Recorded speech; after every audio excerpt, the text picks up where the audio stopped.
Hello mga bro, ito pakita ko lang yung ginawa nating DIY na pushcart sa compressor natin. Yan o, para madali siyang ilipat-lipat. Yan.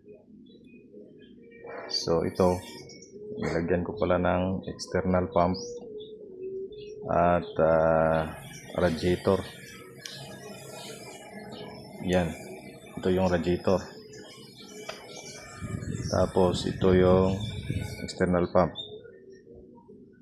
Power supply niya nasa loob, AC/DC adapter. Ito, yan. Nakakonect lang yan doon sa power supply din ng main power supply. Yan. So pag saksak natin, gagana na yung pump at yung fan ng radiator. Yan. Oh, may flow na yan. Yung tubig. Yan. Ayos.